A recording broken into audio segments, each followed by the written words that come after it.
te bénissons. Nous te rendons toute la gloire, Jésus. Seigneur, merci pour ta présence. Jésus, merci pour ta faveur. Merci pour ce précieux moment que tu m'envoies aussi. Saint-Esprit de Dieu, ce matin, un cœur te désire. Ce matin, quelqu'un a besoin de toi. Ce matin, quelqu'un a soif de ta présence. Ah, Jésus, viens prendre le contrôle de ce temps. Jésus, viens prendre le contrôle de ce temps. Mastuka pradika mamababoskete. Il est si braïna mala sukani akane pradika mamaboskete. Il est prida kabala dorske le pria kabala boskete. Il s'est dit la dia kani boskete.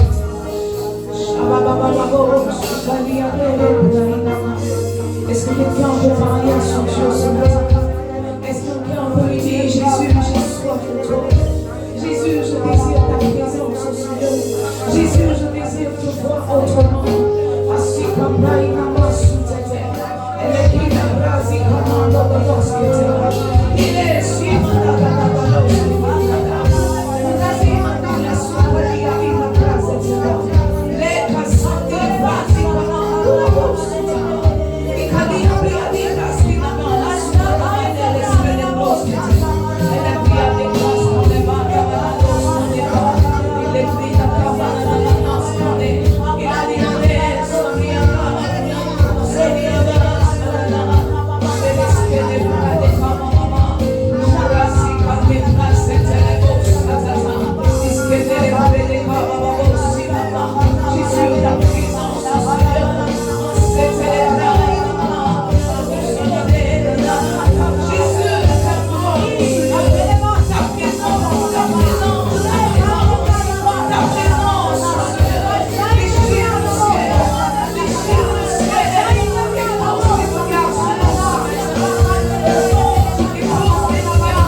fortifié, Jésus, révigoré. Nous nous attendons à toi, Saint-Esprit. Saint-Esprit. Saint-Esprit. Saint-Esprit de Dieu. Saint-Esprit de Dieu.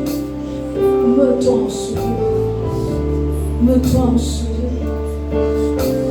Mets-toi en souillure. Fais-nous du bien, Seigneur. Fais-nous du bien, Seigneur. Alléluia. Alors ce matin, tu vas faire quelque chose. Va vers un voisin, n'est-ce pas? Et dis-lui, ce matin, je veux que tu sois mon partenaire de prière. La Bible dit que si deux personnes s'accordent pour demander une chose à Jésus, quelle que soit la chose, elle leur sera accordée. Et ce matin, identifie quelqu'un, n'est-ce pas? Identifie un voisin, quelqu'un qui est proche de toi.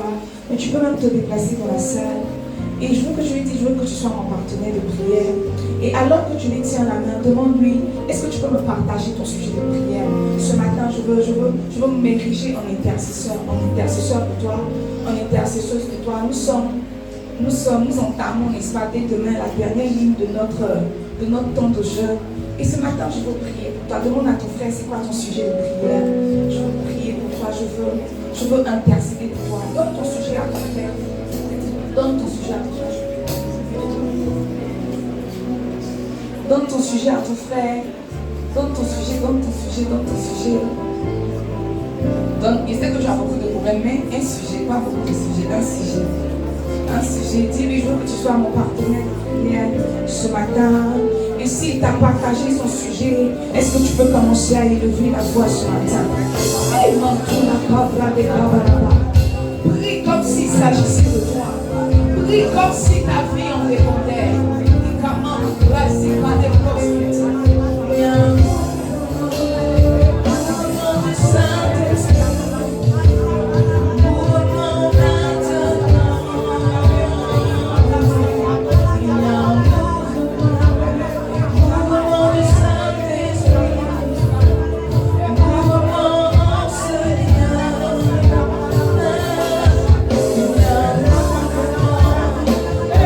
Saint-Esprit.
Ce matin, Seigneur, tu fais changer de dimension à quelqu'un.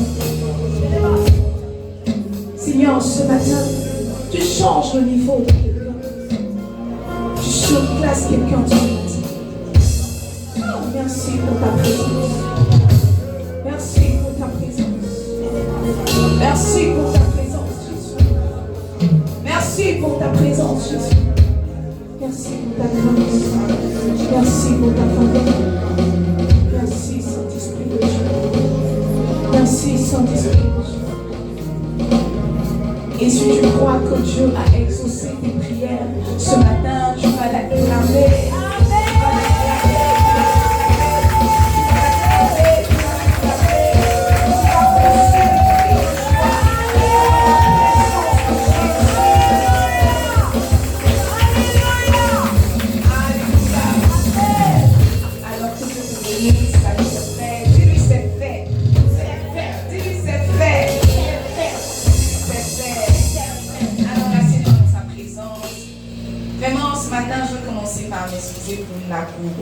Pour la chaleur, n'est-ce pas? Excusez, quand la CE a commencé à jouer au jeu de lumière depuis la semaine dernière, donc nos climatiseurs ont pris un coup. Mais rassurez-vous, cette semaine, on va réparer, puis tout va aller pour le mieux. Mais en même temps, ça te donne un avant-goût de l'enfer, n'est-ce pas? Tu vois comment tu as chaud. Tu n'aimerais pas vivre en enfer toute ta vie. Donc ce matin, fais comme si tu vis en enfer. Un enfer, une petite portion de l'enfer. En enfer, il fait plus chaud que ça. Donc si tu ne supportes pas la chaleur, tant bien. Ce matin, tu donnes ta vie à Jésus et la semaine prochaine, tu vas le climatiser. Amen. Amen. Amen. Amen. Alors, nous sommes en train de traiter ce mois de janvier, un thème qui est activer la grâce. Nous sommes dimanche après dimanche, en train de partager, n'est-ce pas, les clés pour annoncer la grâce quand annoncée. Pour activer par contre la grâce tant annoncée. Et pour quelqu'un qui ne sait pas, pour quelqu'un qui fait le culte pour la première fois avec nous ce matin, nous sommes dans notre année de grâce, notre année du levain, l'année où Dieu va nous aider, l'année où Dieu va couronner, n'est-ce pas, nos efforts de gloire, nos efforts de sa fidélité. Et 2026 est notre année du levain. Dis à ton frère l'année du levain. Dis-lui bien l'année du levain. Et voyez, depuis le début de ce mois de janvier, nous parlons de levain, nous parlons de grâce, mais nous parlons particulièrement de comment activer la grâce.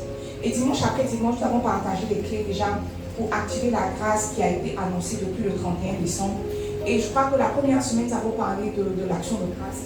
Nous avons dit que l'action de grâce, n'est-ce pas, c'est une des clés majeures pour bien manager la loi du commencement. En fait, ce qu'on a dit, on a dit que activer la grâce commence par le fait de bien manager la loi du commencement.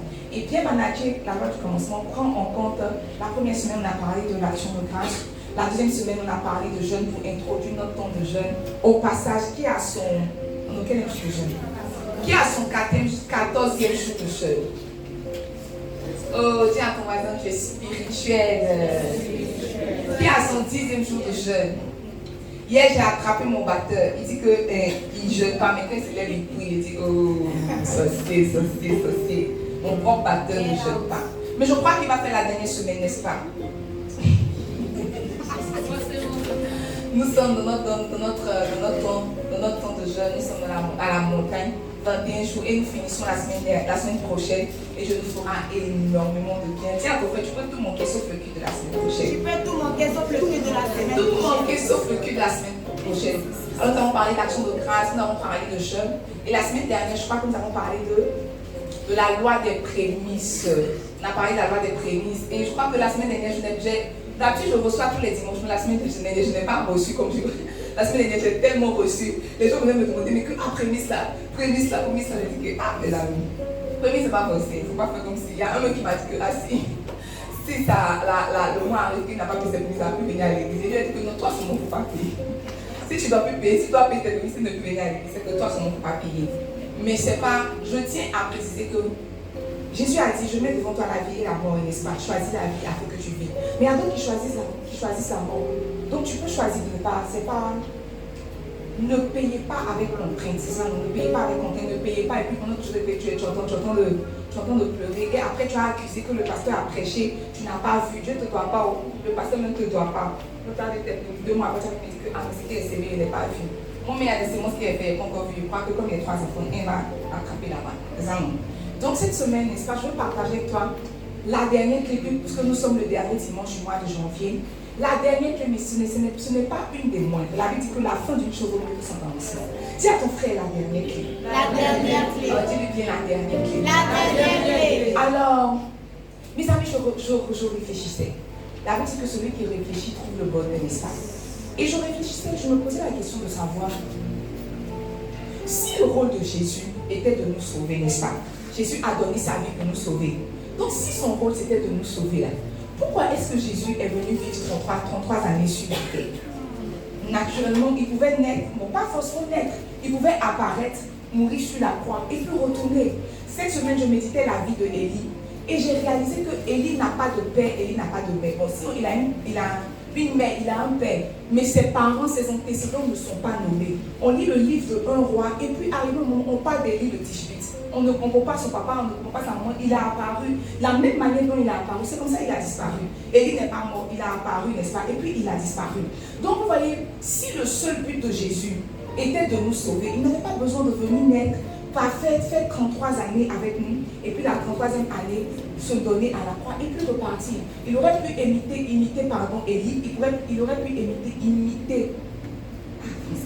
il aurait pu imiter Élie, faire ce qu'il avait à faire sur la terre, n'est-ce pas? Mourir et puis aller. Son sacrifice allait être parfait parce que Élie n'est pas né, on ne connaît pas ses parents, mais Élie a eu un impact considérable jusqu'à présent. On parle de Élie, même des siècles plus tard, Jacques a parlé, Jacques a dit Élie, un homme de la même nature. Ça veut dire que son impact n'a pas été vain. Et son impact n'a tellement pas été vain que Jean-Baptiste, on appelle Jean-Baptiste quoi? Le nouveau Élie. Donc ça veut dire que ce n'est pas parce que tu nais d'un père et d'une mère que tu as de l'impact, n'est-ce pas? Donc Jésus pouvait venir mourir à la croix, prendre son sang pour nous laver, pour nous épurer, et puis retourner, n'est-ce pas?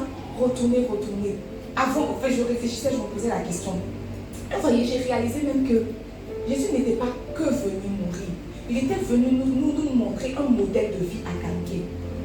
Un modèle de vie à calquer. Il ne s'agissait pas seulement de mort à la croix. Il s'agissait de montrer à ceux qui l'ont racheté une manière de vivre, une manière de marcher.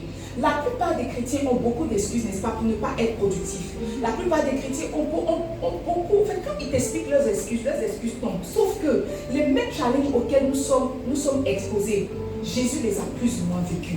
Est-ce que vous savez que Jésus a vécu 33 années sur la terre, mais il prenait la peine, n'est-ce pas? Sinon, il faisait des temps d'intimité avec son Père, une priorité. Là, dit que les disciples cherchaient Jésus, puis ils se rendaient que, Jésus est parti peut-être à 5h du matin, à 3h du matin, à 4h du matin sur la montagne, et il passait peut-être souvent toute la nuit à prier, souvent il passait l'aurore à prier. Donc, même quand Jésus était occupé, il trouvait le temps de prier. Tu es le seul qui mentionne tes occupations pour ne pas prier. Jésus, malgré ses occupations, n'est-ce pas, trouvait du temps pour ses amis. Là, dit qu'il partait. Il avait même un ami qui s'appelait Lazare. Il partait manger chez les gens. Ça n'a pas commencé avec nous, ça a commencé avec notre maître. Donc, de temps en temps, on va manger chez vous. Ne vous jugez pas. Notre maître mangeait chez les gens.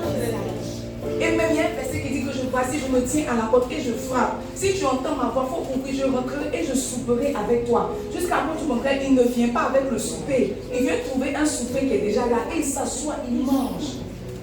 Permettez qu'on mange. Oui, maman. Tiens, je viendrai manger chez toi. Je viendrai manger chez toi.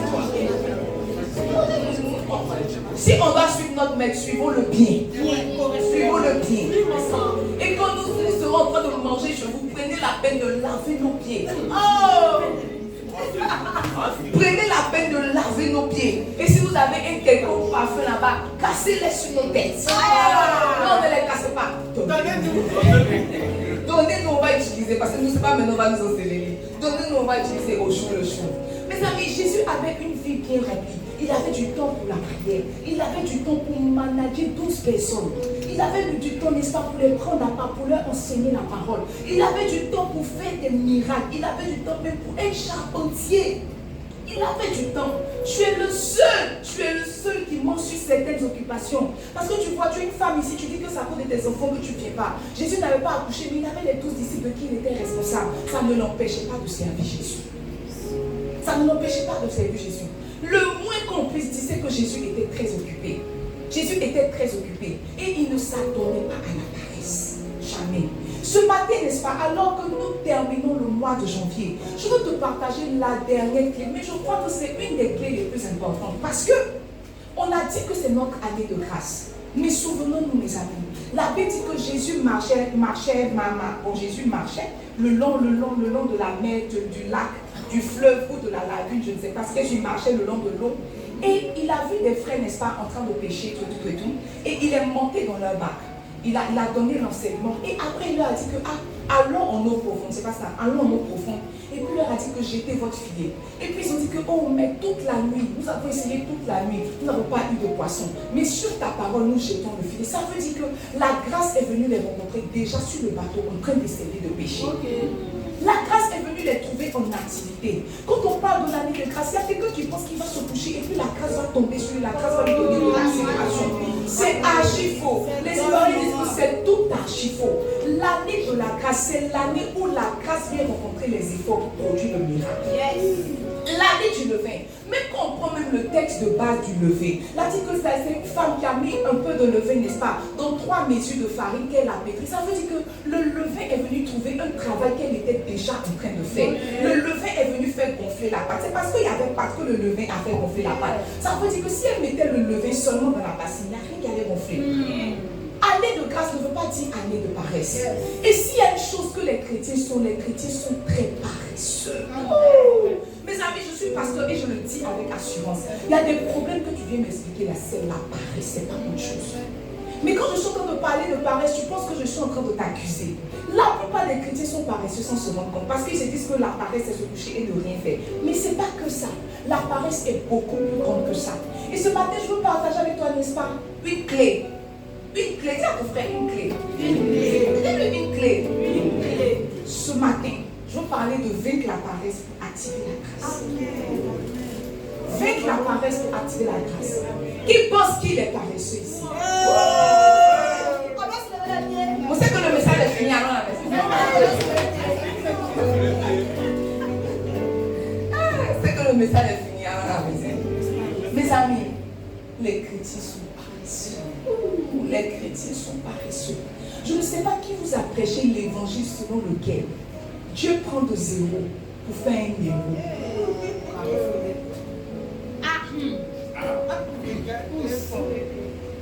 Et repartir à zéro devenu un héros. Ton maître même n'est pas reparti en héros. Oui. Bon, il est parti un peu en héros, il est monté dans la voie. C'est ça, non? Bon, lui, il est parti en héros. Mais qui d'autre est parti en héros? Dites-moi. Ça met les critiques sur tout. Dis à ton frère, tu es paresseux. Tu es paresseux. Dieu veut que tu es paresseux. Alors ce matin, je veux commencer déjà par définir la paresse. Te dire c'est quoi exactement la paresse et te donner les dangers liés à la paresse. Je peux t'assurer qu'en 2026, si tu es paresseux, tu ne vas rien voir dans notre année de grâce. Tu ne vas absolument rien voir dans notre année de grâce. Il y a une soeur qui est venue me voir, n'est-ce pas? Et elle m'a dit comme ça, je lui ai demandé c'est quoi ton sujet de prière. Et elle m'a dit que je veux être riche. Je veux être riche comme ça. Je veux être riche. Mes amis, moi je crois que Dieu exauce les désirs de notre cœur. Il y a des dimensions que tu n'as pas parce que tu n'as pas désiré. Il y a des montants que tu n'as pas touché parce que tu n'oses pas demander à Dieu. Il y a quelqu'un ici qui ne peut pas avoir 1 million parce qu'il se dit que où 1 million va quitter. Hier on est sorti, il y avait une voiture, il y a marqué une tournée comme ça. Et puis j'ai bien avancé tout droit. Mais tu vois que quand tu as passé, tu as dit que ça c'est pas ma catégorie, chez Alto. Et que tu vas ta voiture. Parce que moi, ma voiture, je ne pas avec lui. Donc, c'est un Alto maintenant. Et un acclamé. Il va acclamer. Mais ce que je suis en train de dire, c'est que elle m'a dit comme ça qu'elle veut la richesse de Salomon. Et moi, j'ai commencé à prier. Moi, je crois que Dieu veut rendre ses enfants riches. Je crois. Je crois que si Dieu appartient l'or et l'argent, et qu'on ne va pas utiliser l'argent aussi. C'est-à-dire que c'est sur la terre qu'on va utiliser l'argent. Donc, il faut que pour bien que quelqu'un hérite de l'argent. Et si c'est mon fidèle qui hérite de l'argent, ai-je péché? Jamais. Je n'ai pas péché. Moi, peut-être ça peut détourner mon cœur, mais ça va détourner le cœur de mon fidèle. Quand le cœur de mon fidèle est en train d'être détourné, je peux au moins l'attraper. Mais si le cœur du pasteur est détourné, qui va l'attraper? Jéhovah. L'église est fermée, le pasteur a Bora Bora. Elle m'a dit comme ça qu'elle veut la richesse de Salomon. Et j'ai commencé à prier. J'ai dit, Seigneur, rends-la riche, honore sa foi. Et Dieu m'a dit, elle n'a aucun vase pour recueillir la richesse. La vidé. Dieu m'a dit, il n'y a rien. En fait, elle n'a aucun, même si je veux la rendre riche, ça va partir de moi. Absolument. Absolument rien. Absolument rien. Et j'ai prié, mais le Seigneur m'a dit que dis-lui de reprendre les études. Ça sera un point de contact. Et puis je lui ai dit, reprendre les études. Mais tu vois, il y a beaucoup de choses que tu demandes à Dieu. Dieu veut te. En fait, Dieu est le Dieu de la multiplication. Donc tu vois, 1000 multiplié par 0. 1 million multiplié par 0. C'est pour ça que la Bible dit qu'on le donne à celui qui a. Mais à celui qui n'a pas, on arrache même ce qu'il a. La Bible n'est pas pour ceux qui n'en ont pas. Si tu es ici que tu n'as pas, la Bible n'est pas de ton côté. Elle au moins, peut-être quelque chose au moins qu'on va multiplier. Et tu as 100 francs qu'on a multiplié par 1 million, tu as 1 million combien? 1 million 100 francs. Si tu as 100 francs qu'on a multiplié par 0, tu as combien? 0. C'est que ce que tu as là, on enlève. La Bible ne ment pas. Dis à ton frère, la Bible ne ment pas. La Bible ne ment pas. Alors commençons par définir la paresse. Romains 12, verset 11. Laisse-moi lire. La Bible dit que ayez du zèle et non de la paresse. Ayez du zèle et non de la paresse. On comprend tout de suite que le contraire du zèle, c'est la paresse. Et le contraire de la paresse, c'est le zèle. Quand quelqu'un n'est pas zélé, il est paresseux. Quand quelqu'un est paresseux, il n'est pas zélé. Il n'y a pas je suis un peu zélé, il n'y a pas je suis un peu paresseux. Soit tu es zélé, soit tu es paresseux. Il dit ayez du zèle et non de la paresse. Soyez fervents d'esprit et servez le Seigneur. Oh, la première définition que je donne à la paresse, n'est-ce pas? La paresse, c'est une aversion pour l'effort. Dis à ton frère, une aversion pour l'effort. Une aversion pour l'effort. Ce que je suis en train de dire, c'est que le paresseux n'aime pas faire d'effort.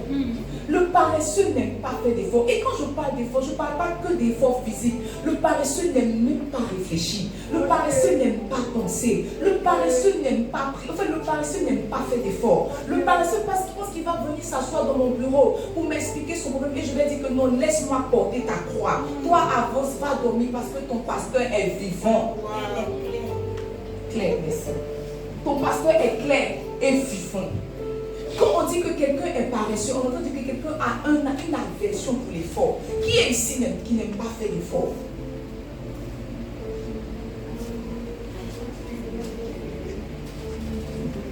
Qui est ici qui n'aime pas faire d'effort? Laisse-moi te donner un exemple. Peut-être que quand j'ai dit, tu n'as pas compris. Tu as tes 10 doigts et tu n'es pas occupé. Tu es une jeune dame. Tu es là et tu payes une femme de ménage Elle lave tes habits. Pendant qu'elle est en train de laver tes habits, toi tu scrolles. Dis à ta soeur, tu es Tu paresseux. es paresseux. Tu es paresseux jusqu'à... Une aversion pour l'effort. Le paresseux se dit que l'argent peut faire son travail. En fait, l'argent peut faire son travail. Mais c'est juste que tu es paresseux. Tu vois, l'argent que tu dépenses pour donner à la dame pour laver tes habits, si tu le mettais dans une pièce, actuellement tu es riche. Actuellement tu es riche. Demande à ton frère, tu es paresseux.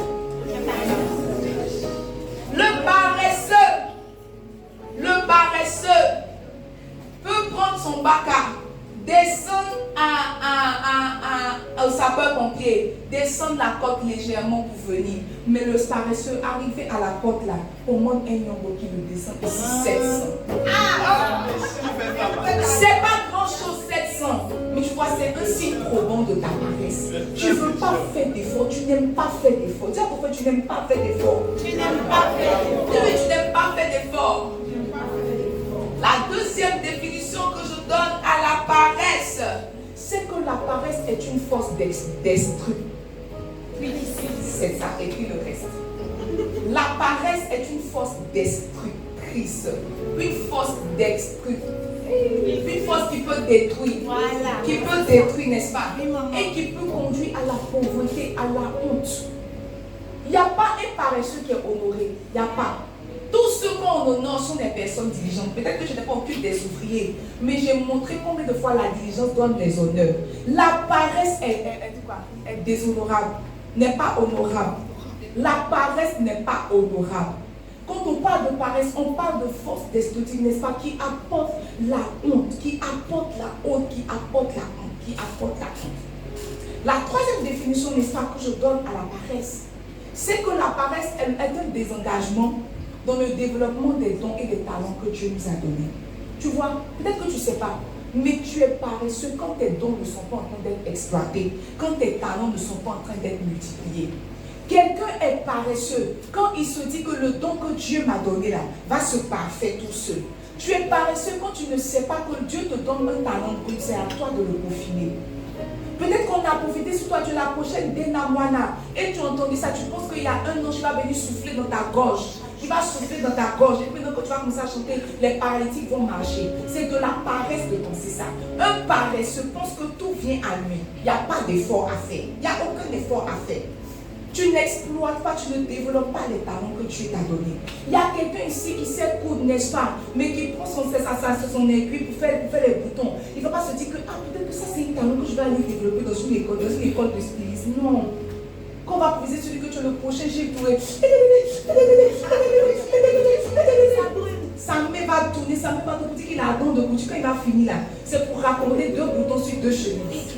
Tu es paresseux. Dis à ton frère, tu es paresseux. Tu es paresseux. Dis à ton frère, tu es paresseux. Est-ce que vous savez, il y a des talents qu'on a naturellement. On est tous avec des talents, n'est-ce pas?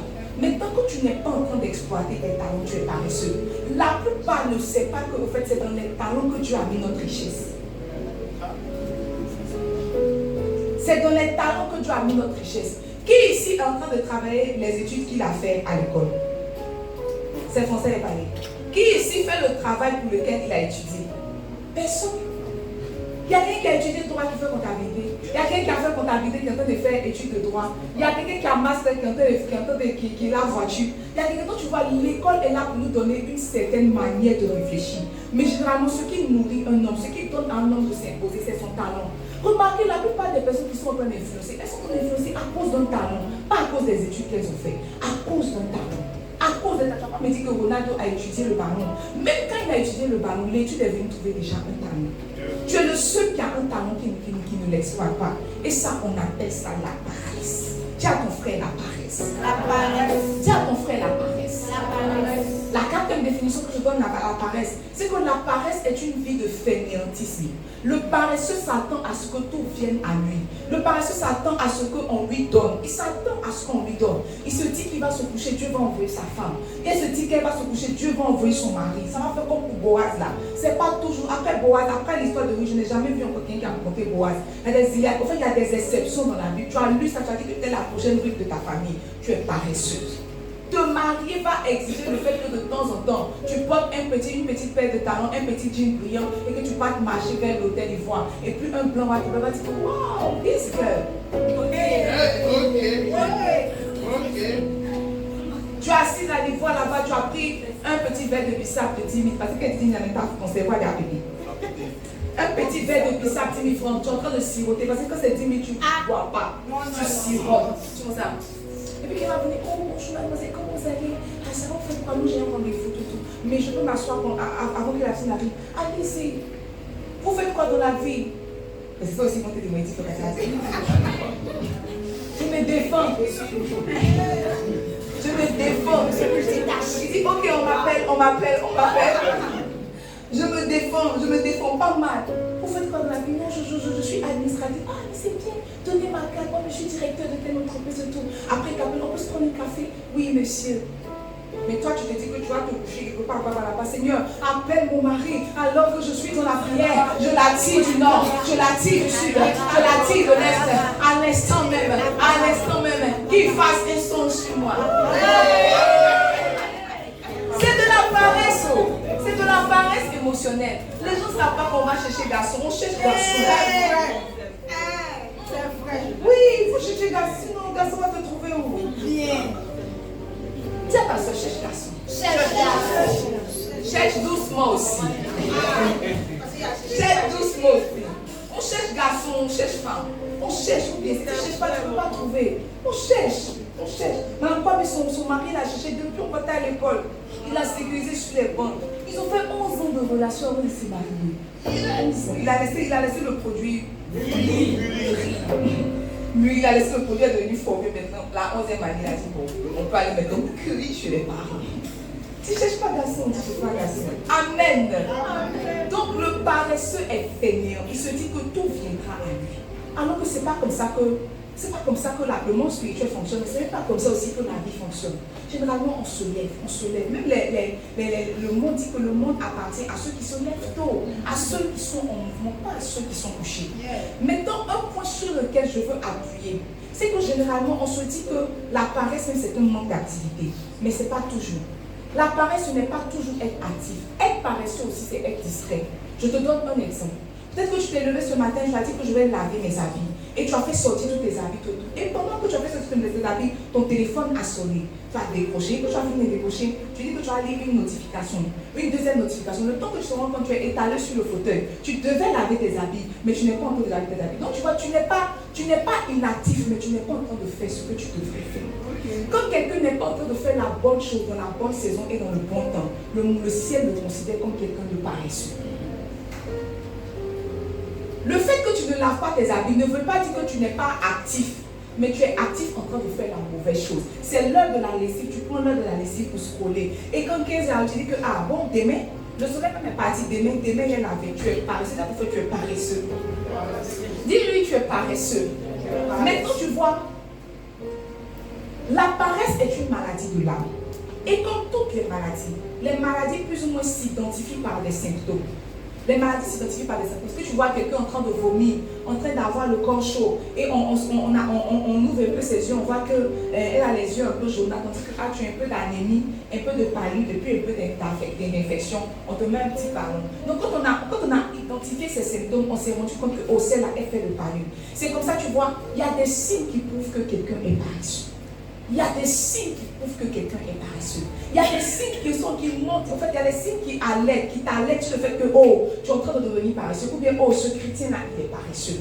Le premier signe que je partage avec toi, dis à ton frère, le premier signe que je partage avec toi, c'est que le paresseux déteste travailler. Donne-moi Proverbe 21, verset 25. Les désirs du paresseux le tuent, parce que ses mains refusent de travailler. Le paresseux a beaucoup de désirs. Le paresseux veut faire des études. Le paresseux veut voyager. Le paresseux a déclaré que 2026, c'est son année de gloire. Le paresseux a déclaré que 2026, là, il va reprendre sa vie en main. Il a déclaré que 2026, là, il va prendre sa vie spirituelle en main. Le paresseux a des désirs, sauf que quand il s'agit de pratiquer, quand il s'agit de mettre en œuvre, il refuse de travailler. Quand tu tu vois quelqu'un qui n'aime pas travailler, c'est un signe probant de paresse. Et quand je parle de travail, je parle de travail à tous les niveaux. La plupart des chrétiens sont pauvres. Pourquoi? Parce qu'ils attendent un travail de rêve. Ils attendent un travail qui les ressemble. Ils attendent un certain salaire qui leur ressemble. Parce que tu as eu le master, quand on te propose 100 000 francs, tu dis que non, quand tu attends ton travail de 800 000, tu sais, en réalité, c'est de la paresse. Tu refuses de travailler. Qui sait si les 800 000 francs ne vont pas te trouver pendant que tu es en train de travailler pour les 100 000 francs? Je connais quelqu'un qui est rentré dans une boîte, n'est-ce pas? Qui est rentré dans une boîte comme stagiaire. Et c'était pas son je ne veux pas dire, c'était pas son travail de rêve, c'était pas sa qualification. Mais comme on était dans un temps, n'est-ce pas, où la personne avait beaucoup faim, la personne est rentrée dans l'entreprise. Et c'était du droit. Elle a commencé à faire du droit. Elle ne s'y connaissait pas vraiment. Elle a commencé à faire du droit, Et puis un jour, elle est en train de parler avec le propriétaire de l'entreprise. Elle dit, mais toi, tu as fait quel travail? Tu as fait quelle formation? Elle a dit que moi, j'ai ma maîtrise en comptabilité et en gestion. Il dit, mais là, tu m'as prêté à embaucher un comptable. Si tu peux essayer de gérer, il n'y a pas de problème, on va s'arranger. Et puis c'est comme ça qu'elle a commencé à faire la comptabilité. Aujourd'hui, elle est devenue chef comptable. Après, elle est devenue DAF. Mais tu es paresseux. On te dit qu'il faut travailler. Tu dis que non, ça c'est pas mon diplôme. J'attends le travail de mon diplôme. Dis à ton frère, tu es paresseux. Le paresseux a des désirs, mais refuse de travailler. Oh, la Bible dit que Pierre et Jacques, c'est ça non? Le frère de Pierre, c'est qui? Jacques. Le Pierre de Jean, c'est André. Hein? Pierre et Jacques. Le Pierre et son frère Jacques étaient en train de pécher, c'est pas ça. Et puis maintenant, quand la grâce est venue les trouver, la grâce leur a donné de la force. Mais ils étaient déjà en train de faire quelque chose. Est-ce que vous savez que le jour où Boaz a eu les yeux attirés sur Ruth, elle était en train de travailler? Est-ce que vous savez que le jour où le mariage de Rebecca a été scellé, elle a donné de l'eau à 12 chameaux, elle a puisé de l'eau pour 12 chameaux? Le travail, c'est le travail au fait qui les a positionnés, c'est le travail qui les a propulsés. Demande à ton frère, pourquoi tu refuses le travail? Je vous ai parlé de mon oncle préféré, mon oncle chéri, qui a maintenant la cinquantaine et qui part vers la soixantaine, mais qui a pour rêve d'aller en France. Ce que je vous avais dit, c'est que mon oncle rêvait de partir en France. Mais ce que je ne vous ai jamais dit, c'est que mon oncle, depuis que je le connais, il n'a jamais travaillé. Il n'a jamais travaillé, pourquoi? Parce qu'il a le désir d'aller en France. Il se dit que s'il travaille là et qu'il a l'opportunité de partir en France, il ne va pas. Le travail va l'empêcher de partir en France. Depuis que moi je le connais, il n'a jamais travaillé. Jamais travaillé. C'est les petits messages. Ah, ma fille, tu as, je ne sais pas si tu as 2 bijoux là-bas. Il faut faire à ton nom. Ah, ma fille, je ne sais pas si tu as. Il faut voir. Moi, j'ai quelque chose. Je ne veux pas beaucoup. C'est juste un petit truc. Genre 2 000, 3 000, il n'y a pas de problème. Mais tu vois, il refuse de travailler. Et quand tu lui donnes ton petit boulot, il dit que non, ça ne lui ressemble pas.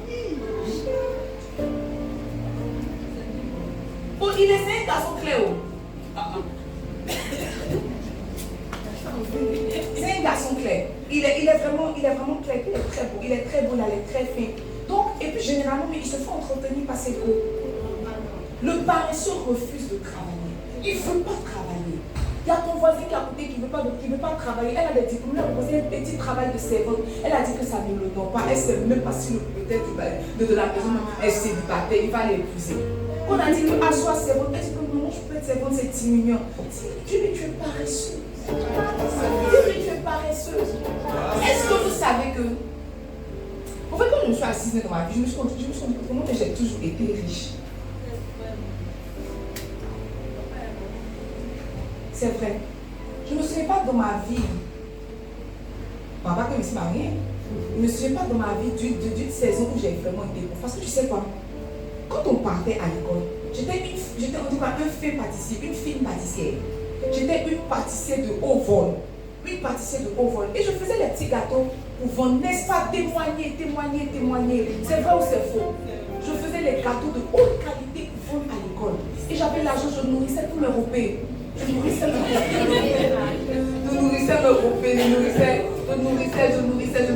Européens. Donc, vous voyez, une année, c'était les vacances. Et j'ai proposé à ma maman de me faire un allocodrome. Parce qu'il y avait un espace, on avait un espace dans le quartier. Et je proposais de me faire un allocodrome et que j'allais vendre alloco Bill rouge. Comme j'étais quelqu'un, j'ai beaucoup aimé, j'avais beaucoup de camarades, tout. Et donc j'ai commencé à vendre l'alloco. J'ai vraiment commencé à vendre la loco. On partait à 4 heures, on prenait la banane, tout. J'ai commencé à vendre la loco. Et c'est l'argent de la loco là qu'ils ont mis sur un compte. Et puis, bon, la contribution n'est pas rien. Ils ont mis sur un compte jusqu'à quand j'ai eu 18 ans. Ils m'ont donné ma. Comment on dit ça? Ils m'ont donné ma carte magnétique, ils m'ont donné l'accès au compte, tout. Et la dernière fois que je me suis rendu compte que en fait, j'ai toujours travaillé, j'ai toujours eu accès à l'argent. Tu es pauvre parce que tu n'aimes pas travailler. Tu sais, il y a des petits boulots que tu refuses de faire. C'est la raison pour laquelle tu es pauvre. La dernière fois, je me parlais, je lui ai dit que est-ce que vous savez qu'on reste ici matin jusqu'au soir? Mais tous les jours, vous partez acheter garbage chez le monsieur, vous partez payer spaghetti là-bas, c'est pas tout. Il n'y a pas quelqu'un qui a une idée. On a un jardin, on a une vache. Il n'y a pas quelqu'un qui a l'idée de faire un petit stand pour vous à manger. Vous n'avez pas l'idée. Vous êtes des paresseux. Vous êtes Madame Kandé est venue, elle est quittée en Russie, maintenant elle prend l'eau et puis elle vend l'eau à l'église. Tout le monde descendait à la boutique pour aller payer de l'eau. Mais quand elle est venue, elle a commencé à vendre l'eau à l'église. Pourquoi tu n'as pas eu cette idée-là? Parce que tu es paresseux. Tu te dis que ce n'est pas ton travail de rêve. Tu t'attends à un travail dans un bureau, dans un climatiseur. C'est sûr à quoi tu t'attends. C'est la raison pour laquelle tu es pauvre. Si tu fais un stand même de panini ici et payes à 500, tu auras l'argent les dimanches. Ou bien, peut-être que attirer poisson c'est contraignant. Mais tu peux faire, peut-être même si tu ne veux pas vendre ici, tu fais des petits pots de nourriture comme on nous fait au plateau là. Et puis tu viens tu leur donnes à midi, 1000 francs manger mon argent. C'est pas ça.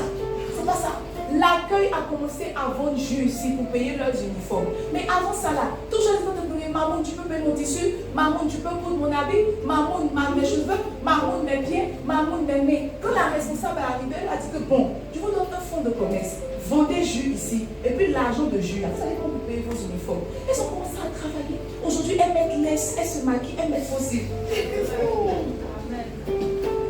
Dis à ton frère, tu es paresseux. Dis-lui, tu es paresseux. Le paresseux refuse de travailler. L'année du lever, c'est l'année de la rencontre entre la grâce et les efforts. S'il n'y a pas d'effort, la grâce sera faite en témoin. Le deuxième signe qui montre que quelqu'un est paresseux, c'est que le paresseux aime le sommeil.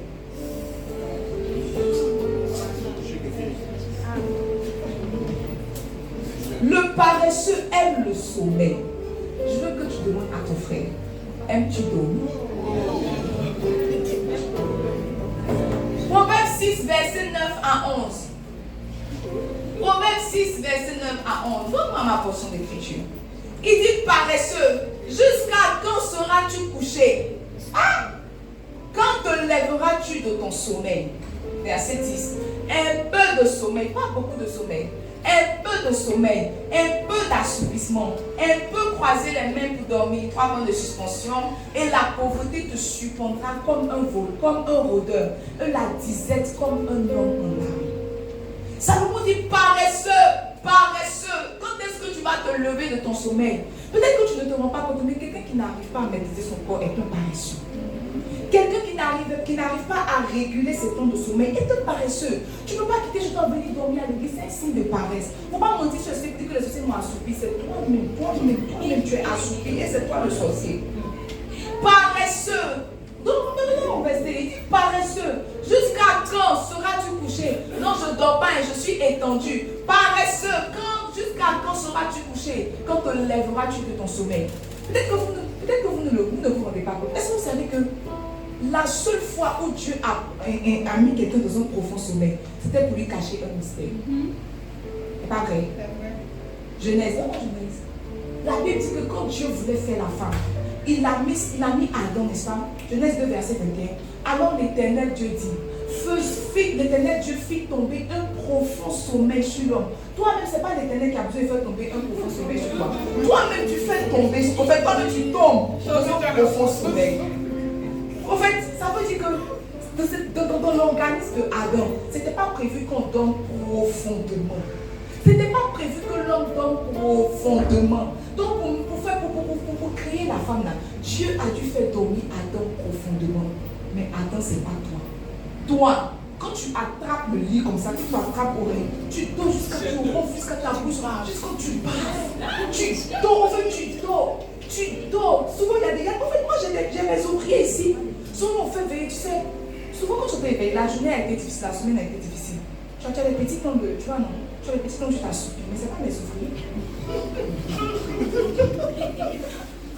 Mes ouvriers ne s'affaissent pas. Mes ouvriers mettent le pain. Ils prennent la position, se mettent comme ça. Tu vas te dire qu'elle a été ravie. Elle est en train de dormir. Je ne parle pas des fois passées, je parle d'hier. Les fois passées peuvent être oubliées. Hier, on était en train de prier. Hier, on était en train de prier. Moi et 4 personnes dans la salle. Il y a une qui s'est manifestée. Moi et 4 personnes dans la salle. On a commencé à prier. Tu vois, avant de prier là, on médite un peu la parole. C'était le petit temps de méditation. Petit temps de méditation, un peu de matin, un peu de ventilateur. Je savais que ça n'allait pas aller. Mais je me suis dit que mes ouvriers ont chaud, il ne faut pas les mettre dans la chaleur. Petit temps, je vois d'abord, il y a une bien sûre. Elle est sûre. Elle est arrivée, elle s'est mise comme ça. Elle a fait comme ça. Elle est sûre qu'il ne tombe pas. Il n'y a pas quelqu'un qui donne la présence de Dieu qui se lève. Je suis sûre qu'elle là, elle partait. Quand il était temps de l'élire, quand il est sur ma tête. Il regarde sur ma gauche, une camine, elle est comme ça. Elle est comme ça, elle est comme ça, elle est comme ça, elle est comme ça. Après, sa tête bougeait carrément, sa tête bouge plus. Maintenant, il y a une qui a poussé sa main qui s'est couchée sur le côté. Il me dit que la main, ta prière là. Ta prière, elle est dedans. Maintenant, il y a une, elle voulait échapper de mon regard. Elle a fait comme si elle priait dans ce pouvoir là. Elle est partie derrière la main, comme si elle se postait au pied de Jésus. C'était jamais au pied de Jésus. Il a prié jusqu'à 3h30, il a vu qu'il n'avait pas de soutien là.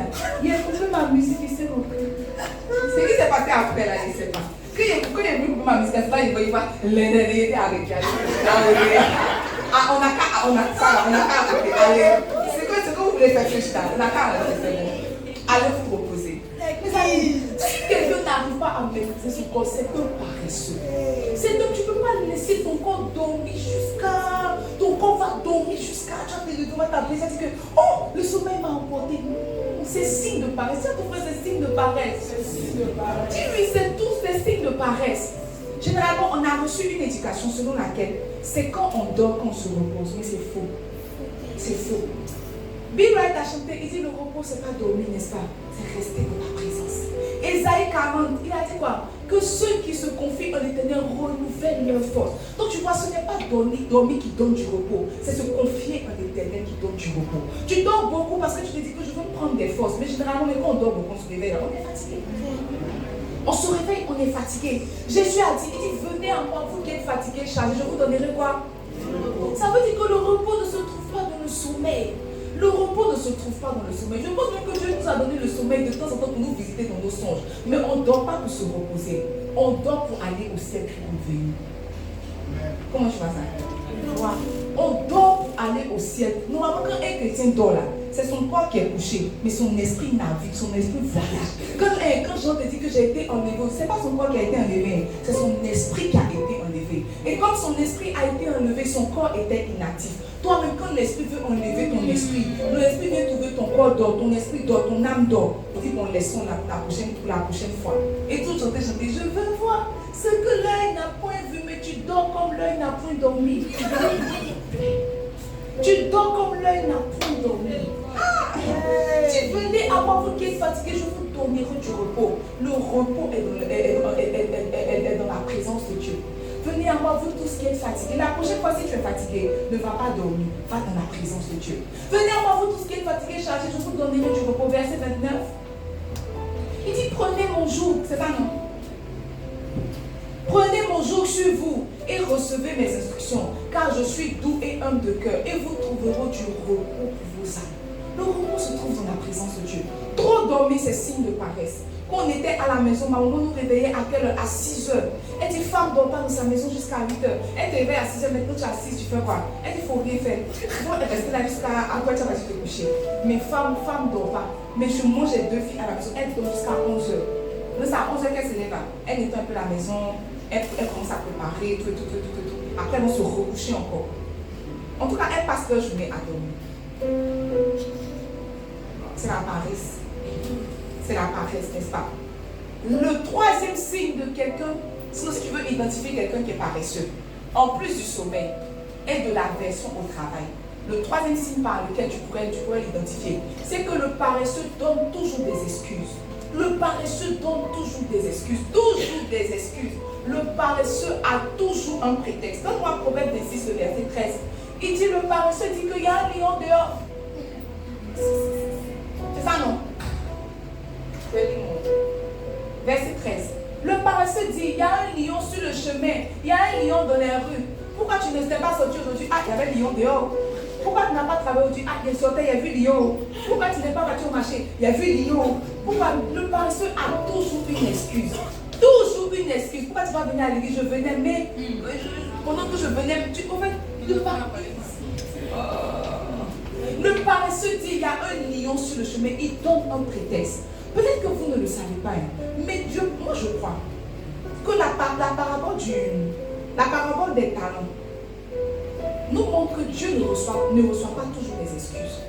Ce sont les humains à qui tu peux venir expliquer que aujourd'hui je n'ai pas pu venir, quand je venais, mon enfant a chauffé, n'est-ce pas? Donc j'ai dû rester pour mettre la serviette sur lui, tout, pour que sa température baisse. Quand tu expliques comme ça à un humain, l'humain va te dire que tu es une bonne maman, quelle bonne mère, elle aime son enfant. Mais je ne crois pas que toutes les excuses qu'on donne sont recevables au ciel. Je ne crois pas. Je ne crois pas. La parabole des talents, le gars a dit que moi je me suis dit que tu es un mec qui est méchant. Je vais garder ton talent, quand tu vas venir, tu vas prendre. Il t'a dit quoi? Serviteur méchant et paresseux. Donc pour Dieu, c'est de la paresse que tu n'es pas en train de faire fructifier. C'est de la paresse que tu es en train de donner, que tu es en train de donner des excuses. Tu dis que non, c'est parce que je suis méchant que tu n'as pas fait fructifier mon talent. C'est de la paresse. Je veux qu'on lise la portion d'écriture, n'est-ce pas? Donne-moi Luc 14, verset 16 à 21. La Bible dit qu'un mec avait organisé un banquet. Je peux avoir ma portion d'écriture.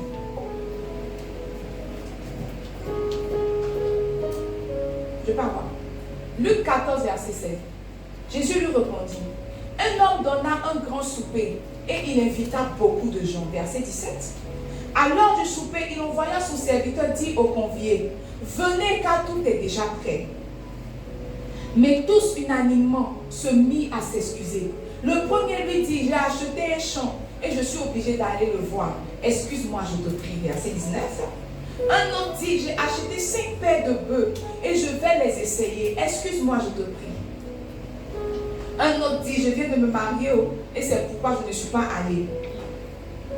Le serviteur de retour rapporta ces choses à son maître. Alors le maître de la maison, irrité, dit à son serviteur, va promptement dans les places et dans les rues de la ville et amène ici les pauvres, les estropiés et les aveugles et les boiteux. Le serviteur dit, maître, ce que tu as ordonné a été fait. Il y a encore de la place. Ma soeur m'a dit, verset 21, tu dois verser le là.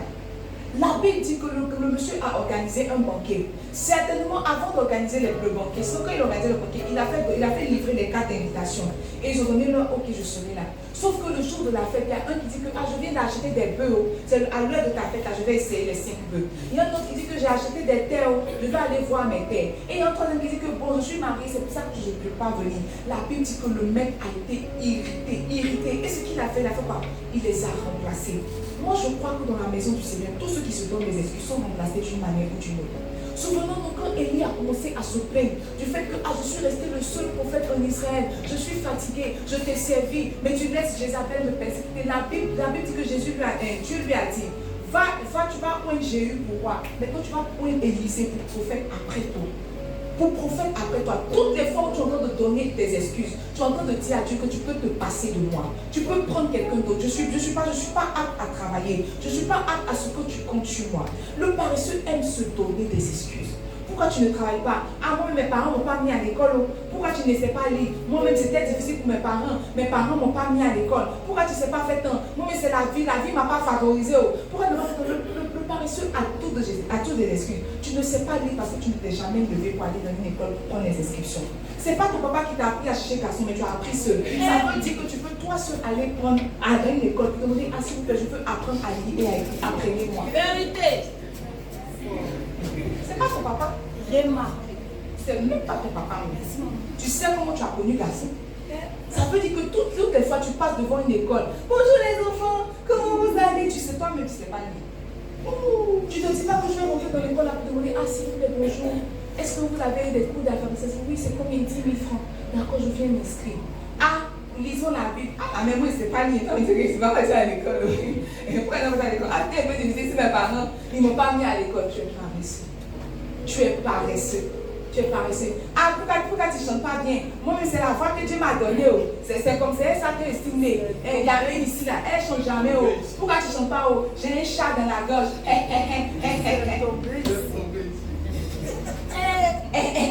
Je n'arrive pas à chanter. Je vais essayer de piquer, mais je n'arrive pas à piquer. Il y a école de chant, tu connais. Tu peux aller apprendre à piquer. Tu peux aller au bord de la mer crier, mais tu vois, tu es paresseux quand tu es en train de donner des excuses. Quand tu es en train de donner des excuses. Quand tu es en train de donner des excuses.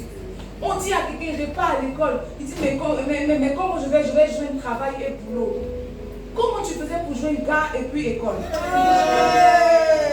Comment tu faisais pour sauter clôture? Tu sautes, tu descends comme Zéna, comme ça. Et quand tu ne descends pas sur ton dos, quand tu descends, tu atterris sur tes pieds comme ça. Je serai maintenant, tu marches, maintenant tu viens bas. Ah, ça va, comment ça fait pour arriver? Tu dis, bébé, laisse ça. Quand il y a des choses qui t'intéressaient, quand tu faisais là, tu avais la force. Tu avais la force. Tu avais la force. Aujourd'hui, il faut faire quelque chose pour te faire avancer dans la vie là. Tu es un peu amusé, tu es un peu fou. Tu es paresseux. Le paresseux se trouve des excuses. Se trouve des excuses. Je parlais avec l'évangéliste à un, je disais que je ne comprends pas. Pourquoi notre église a 2 ans de plus, on n'est pas encore 500? Il dit, ah ma petite, il faut te calmer. Moi-même, je suis là en 2026, là, quand j'ai refait mon point, je suis à 5 et quelques. Il dit, excuse-moi. Il faut me pardonner. Il faut me pardonner. Après, j'ai dit, mais que tu as 100 et quelques, parce que tu as ouvert des annexes.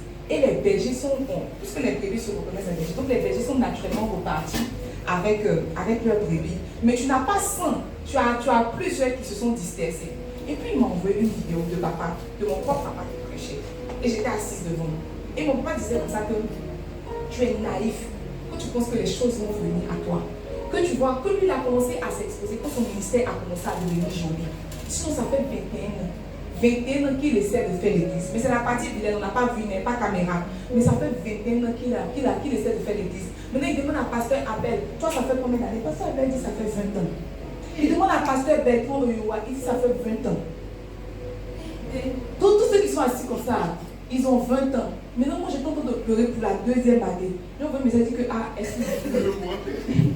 Et j'ai commencé à j'ai dit à Dieu, mais si les pères font 20 ans, c'est que nous on a fait minimum, on doit faire 5 ans, on ne peut pas faire 20 ans comme les pères. On doit faire 5 ans. Mais je ne me suis pas assise pour dire que, ah, mais c'est une nouvelle église. Oh. Tu sais que l'église commence ça, on doit faire beaucoup d'abord. Ça, c'est de la paresse.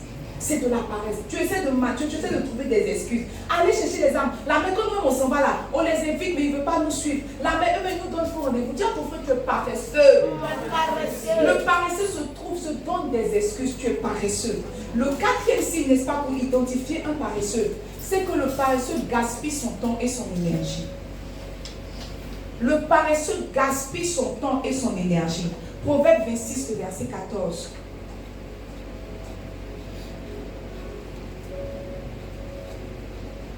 La porte tourne sur ses gonds et le paresseux sur son lit. La porte tourne sur ses gonds et le paresseux sur son lit. Ça veut dire que la porte, vous connaissez les portes, quand vous allez dans les hôtels là, les portes quand tu rentres, ça tourne sur, la porte tourne sur elle-même. Ça nous dit que de même que la porte tourne sur elle-même, c'est comme ça que le paresseux tourne sur son lit. La paresse, n'est-ce pas, et la distraction sont sœurs jumelles.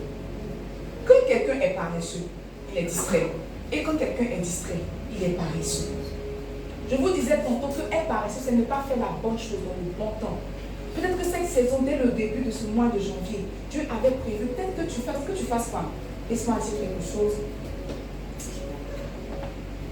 Que tu fasses peut-être du sport. Et tu as senti dans ton corps comme ça que, comme je vais m'inscrire à la salle de sport. Et puis tu as laissé passer. Quand le ciel t'enregistre comme quelqu'un de paresseux. Parce que tu vois, tu t'es laissé distraire. La paresse et la distraction sont sœurs jumelles. Dis à ton frère, la paresse et la distraction sont sœurs jumelles. Sont sœurs jumelles. Le 5e signe pour identifier un paresseux, c'est que le paresseux fait des demi-efforts et s'accroche aux efforts des autres. On va cotiser 10 000 francs pour faire péché dans l'église, tu viens, tu mets 100 francs. Et quand ça finit, on va dire merci à Jésus. Oh Jésus, merci pour ce que tu as permis que nous puissions contribuer. Seigneur, merci. Grâce à nos contributions, nous avons payé l'église. Et tu mets ta tête même un peu sur le mur. Merci Jéhovah. Merci Jéhovah.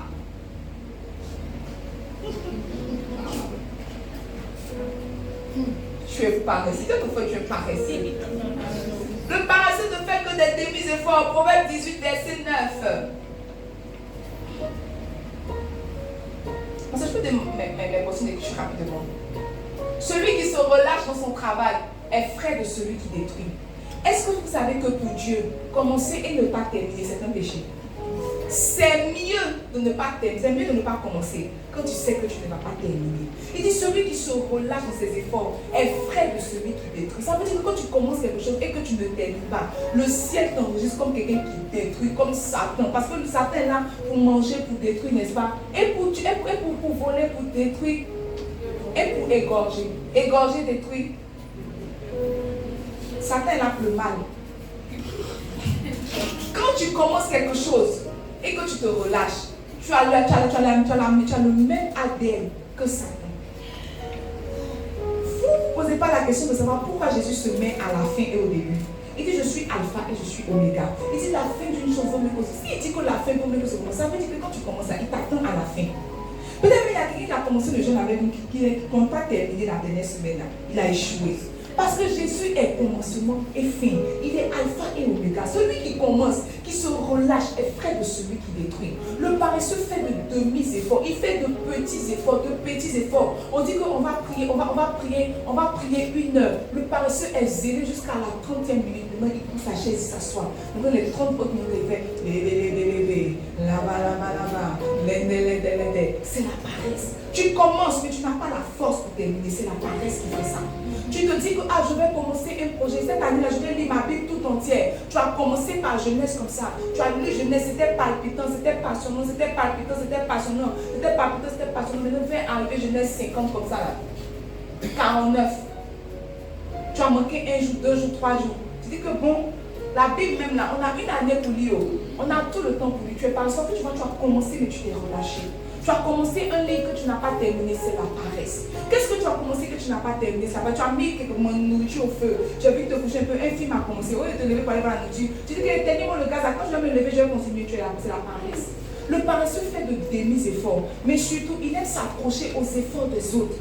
Il aime s'approcher aux efforts des autres. À l'église là, toi tu es venu à la 2e année, mais depuis la 3e année, c'est nous, on est là, on travaille dans cette église, mais on demande lui faire quoi? Demande-lui, il fait quoi? Ah, pasteur Marina, c'est mon pasteur. On est ensemble à l'église là-bas, on est ensemble. C'est notre pasteur même. C'est notre église. Mais si tu viens dans notre église, c'est une église de choco, l'église est belle. Demande-lui un peu, il fait quoi à l'église? Mais tu vois, quand on parle d'efforts collectifs comme ça, il se met dans fiou. Dis à ton frère, tu es paresseux. Dis à ton frère, tu es paresseux.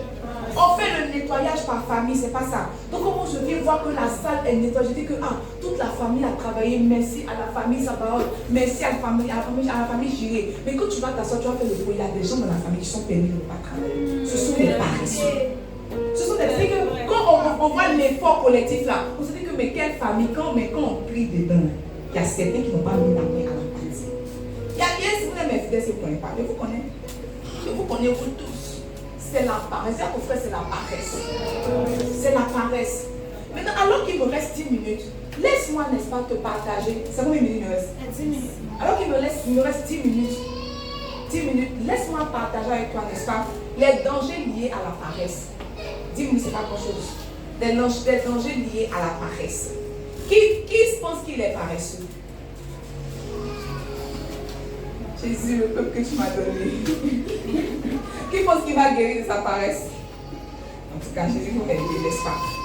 Les dangers liés à la paresse. La paresse est la définition biblique de l'oisiveté. Alors qu'en français, sinon dans le monde, on dit que l'oisiveté est la mère de tous les vices. Quand quelqu'un n'est pas en train de faire quelque chose, il y a un vice qui va s'installer. Il y a un vice. Est-ce que vous savez que le jardin qui était ici, là, c'était un dépotoir? C'est ici que c'était un dépotoir, c'était une poubelle. Le jardin qu'on a aménagé là, c'était une poubelle. Et puis on a demandé la permission pour le terrain, on a dit que, mais puisque c'est une poubelle, et que notre église est là, on ne veut pas que notre église soit à côté d'une poubelle. Donc, pour le terrain, on va aménager. C'est là qu'on a enlevé toutes les ordures. Mais même quand on enlevait les ordures, ça revenait. Les mauvaises herbes revenaient. C'est beaucoup de culture. On a tout enlevé, tout rasé. Et puis, on a planté maintenant du gazon. On a quadrillé avec le bambou, tout et tout. Et puis, on a commencé à entretenir. On a planté des fleurs, tout. Ce qui fait que maintenant, tu penses que, bon, pas que tu penses, maintenant, on a un jardin. Mais j'ai remarqué que quand on laisse le jardin pendant un mois, toutes les herbes poussent. Mais non seulement les herbes poussent, mais il y a les petits serpents qui viennent. Il y a les petits serpents qui... On retrouve souvent quand on tond les gazons là. Les petits serpents qui se promènent. Ça veut dire que la nature a horreur du vide. Partout où il y a le vide, la nature s'arrange à installer quelque chose. C'est comme ça quand quelqu'un est paresseux, quand il est inactif, quand il est oisif et qu'il ne fait rien, Satan s'arrange à lui donner quelque chose. Et ce qu'il lui donne, c'est un vice. Peut-être que vous ne le savez pas, mais la paresse même est un péché. La paresse, là, c'est un péché. Souvent, quand on parle de péché, parce que tu ne forniques pas, tu te dis que tu vas partir au ciel. Tu seras étonné quand devant la porte, tu seras dit que tu ne rentres pas. Tu vas dire que pourquoi? On va dire que regarde l'écran. Toutes les fois que tu t'es couché, tu scrollais sur Facebook. On dit toi, tu ne rentres pas. Donc, ta soeur qui a voulu serrer samedi, et puis toi qui a scrollé, vous ne partez pas. Hélas. Hélas. La nature a horreur du vide. Et la paresse même est un péché. La paresse est un péché. Dis au contraire, la paresse est un péché. Et quand la paresse est un péché, elle viole les desseins de Dieu. Et tout ce qui est violation du dessein de Dieu, n'est-ce pas? On met une certaine condamnation, on met un certain jugement. Donc le paresseux deviendra serviteur. Si quelqu'un est paresseux, il ne sera jamais maître, il sera toujours serviteur. Il aura toujours la main tendue, toujours la main tendue, le ministère de la main tendue. Le paresseux est toujours serviteur. Toujours serviteur. Tu as vu que tu es paresseux, non. Ton avenir, c'est le service. Tu vas servir jusqu'à ce que tu partes au ciel. Mon pasteur prêchait, il parlait de Lazare. Il dit que quand il arrive au ciel, il ne veut pas aller trouver Lazare. Le pauvre, quoi. Parce qu'il a mis la honte sur notre royaume. Il était tellement pauvre que les chiens venaient laver ses plaies. Mon pasteur dit qu'il ne veut pas le voir au ciel. Pauvre, jusqu'à chien vienne laver tes plaies. Quel type de pauvreté tu as fait? Tu ne pouvais pas travailler. Qu'est-ce que tu as fait? Qu'est-ce que tu as fait? Dès que mon pasteur a dit ça, il dit, moi aussi, je ne veux pas le rencontrer. Je ne veux pas le rencontrer. Voilà, personne ici veut rencontrer Lazare. Mais ça, c'est à condition que tu arrives. Proverbe 12, verset 24. C'est à condition que tu arrives. Mon pasteur a dit ça parce qu'il est sûr de partir au ciel. Toi aussi, tu as dit ça. Proverbe 12, verset 24. Donne-moi ma portion d'écriture. Dans mes 10 minutes qui restent, ça faut faire vite. La main des diligents dominera, mais la main lâche sera tributaire. En d'autres termes, quand quelqu'un travaille beaucoup, il a la domination. Quand quelqu'un est paresseux, il est tributaire, il est toujours en train de demander. Il y a une malédiction qui s'attache à ceux qui sont paresseux. Ils demandent toujours. Si tu as l'habitude de demander, il faut te dire qu'il y a une malédiction. Il y a une petite malédiction qui te suit. Il y a une petite malédiction. Tous ceux qui demandent là, il y a une petite malédiction. Il y a quelqu'un qui demande ici. Non, il n'y a pas de demander à ton mari, ça c'est pas ça. Je veux dire que le ministère de la main tendue. Une année, alors que j'étais toujours mon père spirituel, les gens demandaient tellement l'argent aux gens qui étaient aisés à l'église qu'il a fait un séminaire sur ne pas demander l'argent. Tu t'en souviens, tu étais là? Il a fait un séminaire sur ne pas demander l'argent. C'est comme si, par exemple, voici les riches de l'église. Amen. Amen. Voici les riches de l'église, non? À la fin du culte, parce que quand quelqu'un est riche à son habit, même te dit qu'il est riche. Donc, il y avait des tatas, en tout cas, une tata est riche là. Tu sais dans son teint, tu sais dans la qualité de ses mèches. En fait, tu sais que la tata est riche. Et à la fin du culte comme ça, il y a toujours quelqu'un qui dit, ah tata, ma tata, vous connaissez, ma tata, il a attrapé ton sac. Ma tata, c'est pas tata sentimentale. C'est pas tata sentimentale, c'est tata pour le passer. Tata prochaine, tata pour le passer. C'était devenu tellement à l'église que le pasteur a fait un séminaire. Vous dit que vous êtes des mendiants. Vous êtes des mendiants. Arrêtez de demander l'argent. Et vous les riches qui donnez l'argent à l'église, arrêtez. Vous n'êtes pas le Saint-Esprit. C'était chaud, c'était fort. Tous les demandeurs criaient Amen aussi. Oh, l'église, c'est trop le point des hypocrites, quoi. C'est trop le point des hypocrites. C'est trop le point des hypocrites. La dernière fois, on était au culte et puis on faisait pas dire qu'on n'a pas fait la louange. Donc, tu vois, les tatas riches, elles ne transmettent pas. C'est toi qui t'expliques. Le tas riche, elles sont une devant, elles sont de faire le tout. Et puis ma camarade me pèse, elle dit qu'il y a l'argent de l'église dans des danses. Elle dit l'argent de l'église, elle dit l'argent de l'église, c'est aussi comme ça. L'argent de l'église est en train de danser. Mais l'argent de l'église dansait. L'argent de l'église dansait. Donc nous, on n'est pas dans on est dans les gens, on a fait une fois ça. Hey, la faveur va changer de corps. Amen. Amen. La faveur va changer de corps. Le paresseux est toujours serviteur. Mes amis, peut-être qu'on peut prêcher la paresse, on rit. Mais il y a une malédiction qui est attachée au fait d'être paresseux. Tu vas finir serviteur, tu ne vas rien réaliser de toi-même. Tu seras toujours en train de demander. Peut-être que demander même ça te fait, mais tu vas Il y a une âge où on demande, ça ne fait pas honte. Et puis il y a une âge qu'on demande, ça fait honte. Il y a une âge qu'on demande, ça ne fait pas honte. Alors là, mes petits soeurs, elles peuvent tomber sur mon papa. Ah, le vieux, faut faire quelque chose, le vieux, faut faire quelque chose. Mais moi, j'ai beaucoup de mal à demander l'argent. J'ai beaucoup de mal à demander à mon papa parce que je suis vieille fille. Parce que je suis une fille, je suis mariée, 3 enfants. Pas me dire à mon papa que bon, t'as pas 10 000 là-bas pour moi. Arriver au moment à demander, c'est pas honorable. C'est pas honorable. C'est nos petites soeurs là, les petites gémeaux là. Je sais pas, à peine c'est là, les anges, elles ont 20 ans. C'est avant que les anges aient 20 ans. Elle peut te raqueter, ah, la mère dont on dit, mais toi tu as 43 dents, il y a 3 enfants, toi tu as 4. Moi, il a fait tout pour avoir 3, toi tu as mis un dessus. Et tu veux que, ah la mère, voilà ton fils, voilà, les amis.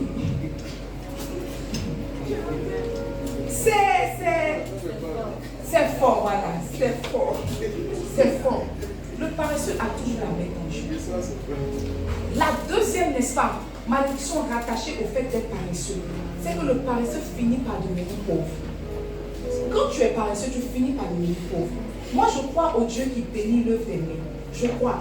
Je crois au Dieu qui bénit les efforts. Je crois au Dieu qui aide, qui soutient, qui propulse. Je crois au Dieu qui surclasse. Je ne crois pas au Dieu qui te laisse comme ça et puis qui te donne de l'accélération pendant que tu dors.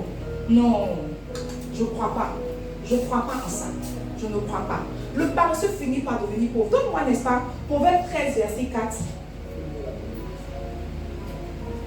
Proverbe 13, verset 4.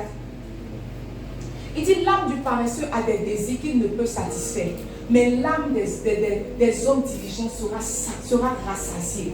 Quand tu es paresseux, tu as des désirs que tu ne peux satisfaire. Ah, tu veux cette année, mais tu veux voyager, c'est pas ça. Tu veux partir à Honolulu, tu veux partir au Nigeria pour voir le bishop Michael Ogogo. En tout cas, il fait mes programmes de voyage. Si je suis paresseux, ça va rester des désirs. Si je suis diligente, je vais partir. Je vais partir. Le malade du paresseux a des désirs qu'il ne peut satisfaire. Tu es couché là, tu veux manger hamburger, tu n'as même pas 5 minutes pour aller manger hamburger. Ça arrête de ta gorge quand tu dors, tu te lèves matin, tu chauffes ton foot, tu manges. C'est la paresse qui fait ça. C'est la paresse qui fait ça. Elle dit que l'âme des hommes diligents sera rassasiée. Quand quelqu'un est diligent, il pense à un champ, il acquiert. Il pense à quelque chose, il dit que j'ai soif, je veux boire coca. Il donne l'argent, il va me prendre coca et glaçon, il boit, il est rassasié. Tu es paresseux, tu es là, il boit coca. Coca, mais c'est combien 500? C'est bon, voilà. La pauvreté est un démon. Moi, je hais la pauvreté. La pauvreté est un démon. Il y a des fois, je veux acheter des choses et puis voir que mon argent n'arrive pas. Je suis en colère. Parce qu'il y a des fois, ils avaient coupé pour un taux de fait que je suis partie dans le vidéo. Il dit là, il y a les prix de groupe électrogène, je vais commander. J'ai vu 2 400 000, j'ai vu mon portable. Quand il est arrivé au montant, c'est ça, il est fermé. Il dit mon téléphone, je dis Seigneur, la pauvreté est un démon. S'il y avait 2 400 000 là, j'ai acheté un peu et tout mon peuple était dans le frayot. C'est la pauvreté qui fait qu'on est dans la chaîne. La pauvreté est un démon. Ne tolérez pas la pauvreté, vous dites que non. Et après la pluie de côte, arrêtez ça. La pauvreté est un démon. C'est un démon. Haïssez la pauvreté. Détestez la pauvreté. Détestez le manque. Détestez. Et priez, travaillez pour que votre condition change. Ne vous dites pas que c'est ce que la vie a pu me donner. On peut commencer dans Sikowa, mais tu ne peux pas terminer ta vie dans Sikowa. Non. C'est la pauvreté, il faut refuser. Il faut refuser ça. Je refuse la pauvreté. Je hais la pauvreté. Dis à ton frère, abat la pauvreté. Nous maman, nos jeunes sœurs, la 20 ans, 22 ans, elles ont une voiture. Moi, la 20 ans, il m'a pris une voiture avec quel âge? Il y avait 24 ou 25 ans, il m'a pris une voiture. C'est ton âge, tu as ta petite voiture, tu es une petite femme indépendante, ton petit travail, ta petite voiture, tu peux t'asseoir, aller manger une petite glace. Tu es indépendante, mais toujours, ça va? C'était un coucou. Tu fais quoi? C'est à la maison, il passe pas avec mais alors pour les pauvres. Moi je fais des saluts. C'est la pauvreté qui fait ça. C'est la pauvreté. La pauvreté qui fait que tu payes synthétique, là tu mets une dessus, tu lis sur quand ça lit pas. C'est la pauvreté. Dis à ton frère, abat la pauvreté. Dis-lui abat. C'est la pauvreté qui fait que tu portes Adidas 4 prêts. C'est la pauvreté. Quand tu as voté Pumba. Voilà, quand maman là, c'est pas, c'est un filet qui est dessus pour toi, il est comme ça, comme souris. C'est la pauvreté.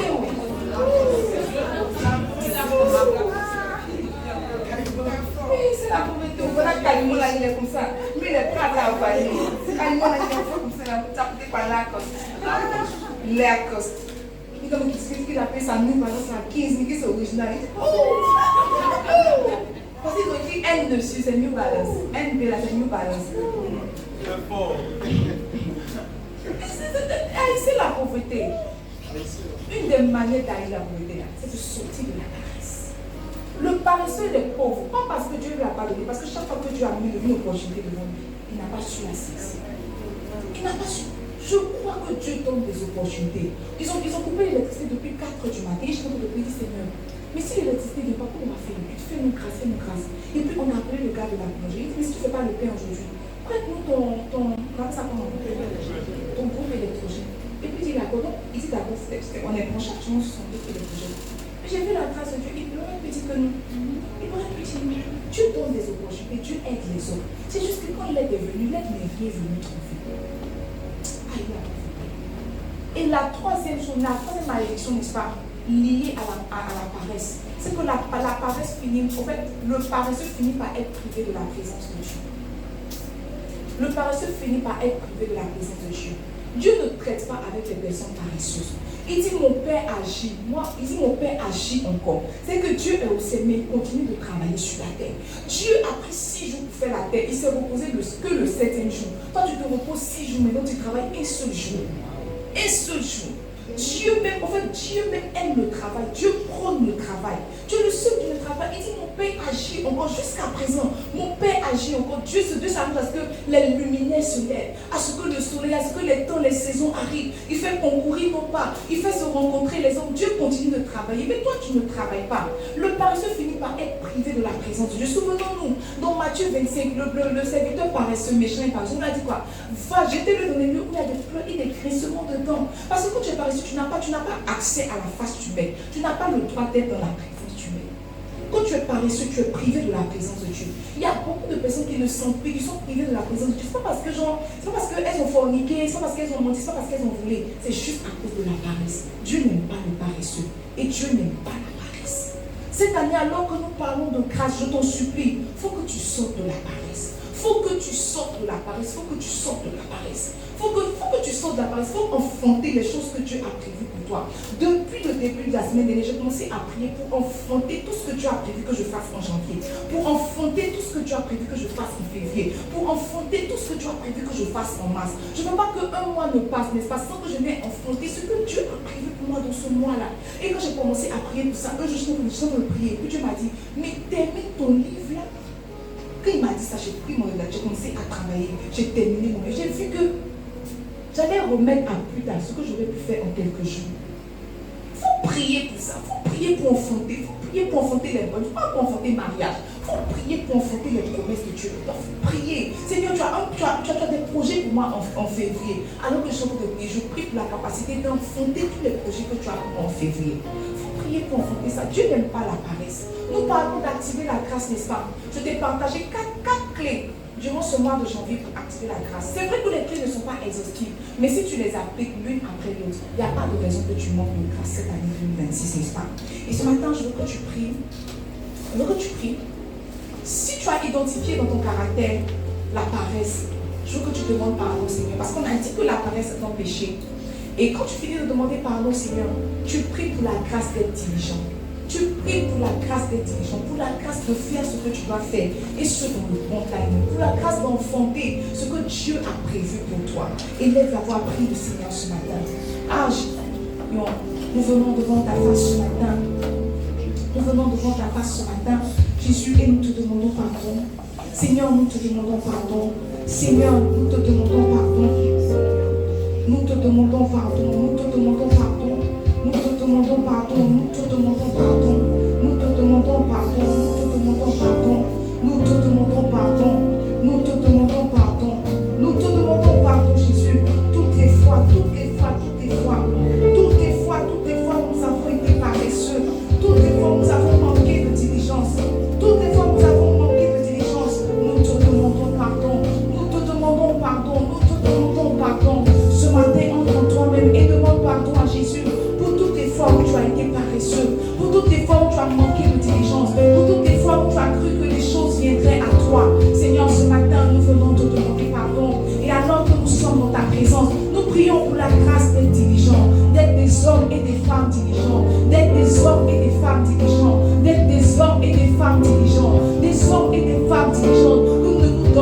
d'excuses, Seigneur.